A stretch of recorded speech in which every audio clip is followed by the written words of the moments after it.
Well, I'm not so sure that that's really the case. I mean, this country does have its own tradition of populism, and I think it will express itself again in some way, shape, or form. I think the worst thing particularly the establishment or the elites of a country can do is to deny the possibility, the existence of populism. That just tends to feed it.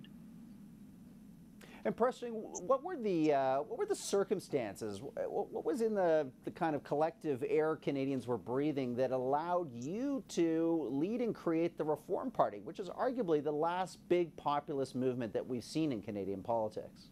Well, I think there was an alienation from the big traditional parties and from the traditional leadership. The Liberals lost the West, and particularly Alberta, over the National Energy Program. The federal Conservatives lost the West by not addressing the deficit and the debt nearly as quickly as people expected. And so there was an alienation from the establishment, political establishment, particularly in central Canada. And the danger was, and again, this was underestimated, there was a potential for Western separatism. Separatists elected a member of the Alberta legislature. There was a potential for separatism. And what Reform tried to do, we used the oil patch analogy, that when you get a wildcat or a rogue well, one of the ways of controlling it is to drill in from the side and relieve the pressure. And what we endeavored to do was we recognized these concerns, we articulated them, we said we identify with them, but rather than kicking the country apart, why not use that energy to try to reform the Federation? And I think populism can be turned into a positive and constructive form, but it can have its negative side, but it can have a positive side as well. What symptoms might you look for in the Canadian body politic today and in the near-term future to suggest that populism could surface here in one shape or another? Could it happen at the provincial level, possibly, as opposed to in national politics? The roots, I think the main thing that can stimulate populism is poor economic conditions. And really, the Canadian economy is not performing as well as it could. And particularly in Alberta, for example, the economy has been very much hurt by the decline in oil prices and the election of an NDP government here that is just chasing investment away. So I think economic conditions, and of course, you mentioned Reform as an evidence of Canadian populism, but the election of Rob Ford in Toronto, this is not Western Canada, this is in Canada's biggest city. The election of Rob Ford was an expression of a populist phenomenon. So it can occur in other parts of the country, not just the West.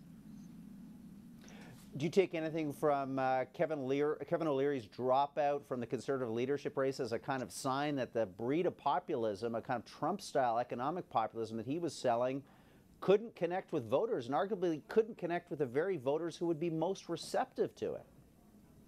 No, I think, again, I think that would be a misinterpretation. We did a poll in January in Alberta because they were talking about bringing up one of the spokespersons from the Trump campaign. And we asked Albertans, does Alberta need a Trump-like leader?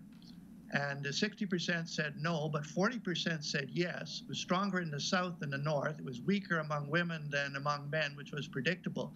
But the interesting thing was it was about 50-50 among millennials.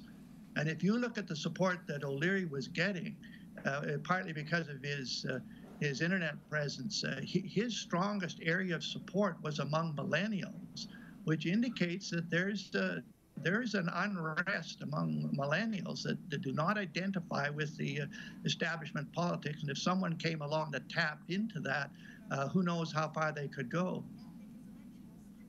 Preston, less than a minute left.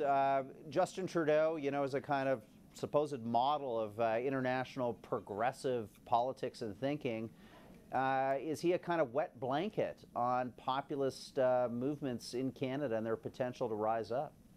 No, I don't think so. I think he could stimulate it, because the worst thing you can do if you're worried about populism is, first of all, deny its existence.